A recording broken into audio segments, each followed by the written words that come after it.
వరంగల్ జిల్లాలో రిజిస్ట్రేషన్లకు అంతరాయం కలిగింది. ఉమ్మడి వరంగల్ జిల్లా వ్యాప్తంగా నిన్నటి నుండి డాక్యుమెంట్ రైటర్స్ పెన్ డౌన్ చేపట్టారు. విజిలెన్స్ అధికారుల వేధింపులు ఎక్కువయ్యాయని ఆరోపిస్తూ నిరసన చేపట్టారు. తమను దొంగల్లా చూస్తున్నారని ఆవేదన వ్యక్తం చేస్తున్నారు. ఇప్పటికైనా తమకు భద్రత కల్పించాలని డాక్యుమెంట్ రైటర్స్ డిమాండ్ చేశారు.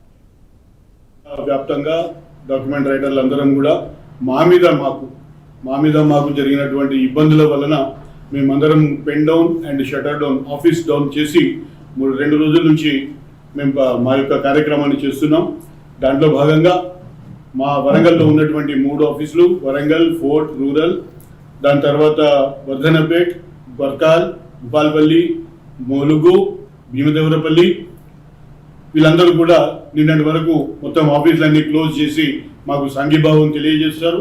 సంఘీభావం తెలియజేయమన్నది మాకు ఒకరికే కాదు, యాక్చువల్గా ఇటువంటి ప్రాబ్లమ్స్ ఏవైతే ఉన్నాయో రాష్ట్ర వ్యాప్తంగా ప్రతి ఒక్క డాక్యుమెంట్ రైటర్ ఇటువంటి బాధల్ని ఫేస్ చేస్తున్నారు.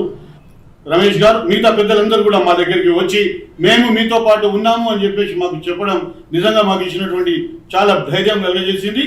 కాబట్టి ఇటువంటి కార్యక్రమాన్ని గవర్నమెంట్ చూసుకొని మాకు ఎటువంటి ఇబ్బందులు కలగకుండా చేయాలని గవర్నమెంట్ వారిని మేము కోరుతా ఉన్నాం. మా సంఘం కానీ ఈ తెలంగాణ రాష్ట్రంలో ఏ రాష్ట్రంలో అయినా దస్తావేజ్ లేఖర్లు అనేవాళ్ళు కస్టమర్స్ దగ్గర అంటే భూమి కొనుగోలు, ఆస్తి కొనుగోలు, అమ్మకందారుల దగ్గర వీళ్ళ సర్వీస్ వాళ్ళకి ఏర్పాటు చేసి వాళ్ళకి ఇస్తూ వాళ్ళు ఇచ్చిన డబ్బులు తీసుకుంటూ ప్రభుత్వం మీద ఏ రకంగానూ ఆధారపడకుండా వాళ్ళ స్వయం సహకారం మీద ప్రజల మీద కష్టపడ్డదానికి డబ్బులు తీసుకుంటూ జీవిస్తున్నాం. మాకు క్రితంలో లైసెన్సులు ఉండేవి, మాకు గుర్తింపు ఉండేది. ఈ రోజులు 2002 నుంచి లైసెన్సులు రెన్యువల్స్ ఆపేశారు.